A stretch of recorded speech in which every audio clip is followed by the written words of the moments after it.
Sabana. Are you ready? Kicau, kicau, kicau mania. Kicau, kicau, kicau mania. Kicau. Assalamualaikum warahmatullahi wabarakatuh.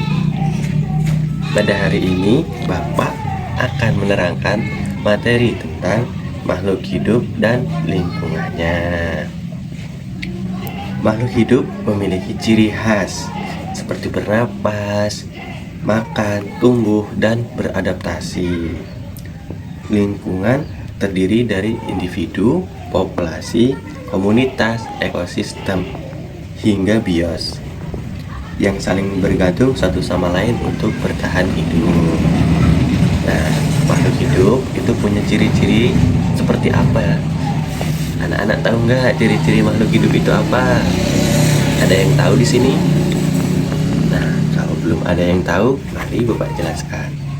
Satu, ciri-ciri makhluk hidup. Yang pertama, bernapas. Dan bernapas menggunakan apa? Hidung. Ya, itu salah satu organ untuk bernapas pada tubuh manusia.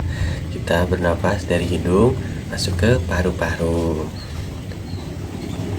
Apa arti bernapas sebenarnya? Artinya secara simpel yaitu mengambil oksigen dan mengeluarkan karbon dioksida. Manusia bernafas menggunakan paru-paru. Jika ikan bernafas menggunakan apa? Insang. Ya, contohnya seperti itu. Kalau yang di air dan di darat pernafasannya beda, organ pernafasannya beda, dan cara-caranya juga berbeda. Selanjutnya yaitu memerlukan nutrisi untuk bertahan hidup. Seperti kita membutuhkan makan, minum. Selain itu juga mengolah tubuh seperti berolahraga.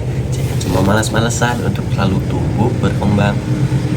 Kalau kita bermalas-malasan, apa jadinya tuh? Kita nanti sakit, tidak kuat dalam suatu kondisi. Makanan untuk energi dan pertumbuhan. Cukupi nutrisi kita setiap hari dengan makan yang bergizi, tidak hanya dengan makan makanan yang cukup kenyang aja. Contohnya apa? Kayak mie, jangan terbiasa mie setiap hari. Nasi juga harus diimbangi dengan karbohidrat, protein, dan lain-lainnya. Selanjutnya bergerak, berpindah posisi atau tempat. Nah, sebagai makhluk hidup, kita juga harus bergerak, betul tidak? Seperti apa? Ya, seperti kita jalan-jalan atau sebagainya. Kalau pada manusia, kita berjalan, menggerakkan anggota tubuh. Kalau pada tumbuhan, bergeraknya bagaimana? Salah satu contoh yang paling mencolok untuk tumbuhan bergerak adalah ketika dia tumbuh, membesar, ke kanan, ke samping, ke depan, atau kemanapun itu. Bisa juga. Selanjutnya, peka terhadap rangsangan, iritabilitas, merespon perubahan lingkungan. Kita peka terhadap lingkungan kita. Kalau hujan, kita kedinginan. Kalau panas, kita kepanasan. Kalau tidak ada makan, kita kelaparan. Itulah kurang lebihnya peka terhadap lingkungan kita. Ada juga peka yang lain, tapi bukan itu. Mengeluarkan zat sisa atau ekskresi. Membuang sisa zat itu seperti apa? Kalian ada yang tahu nggak? Kalau pada kita ke WC terus duduk berjongkok, nah kurang lebih seperti itu. BAB atau buang air kecil juga bisa mengeluarkan zat sisa. Ada lagi pada manusia? Ada apa? Mengeluarkan keringat. Kalau pada tumbuhan apa?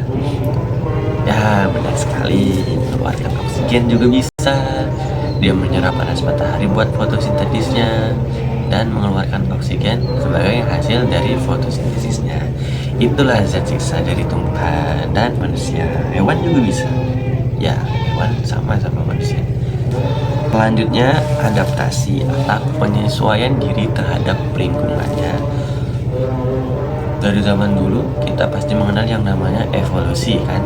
Nah, yang paling mencolok dan masih ada sampai sekarang itu adalah evolusi dari buaya.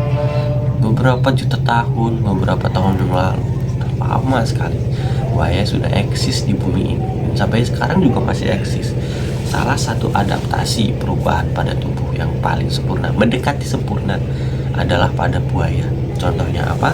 Dengan badan yang tebal, kulitnya keras, kan? Matanya berselaput, bisa melihat dalam air, dalam kegelapan juga bisa. Bisa dibilang masuk ke ranah hampir sempurna itu adaptasi pada buaya. Sudah pernah melihat buaya semua kan? Udah. Baiklah kalau begitu, jangan sampai jadi buaya darat ya. Nah, sekian materi dari Bapak pada siang hari ini. Kalau ada kurangnya, Bapak mohon maaf. Kalau ada lebihnya, kalian ambil aja. Saya akhiri. Wassalamualaikum warahmatullahi wabarakatuh.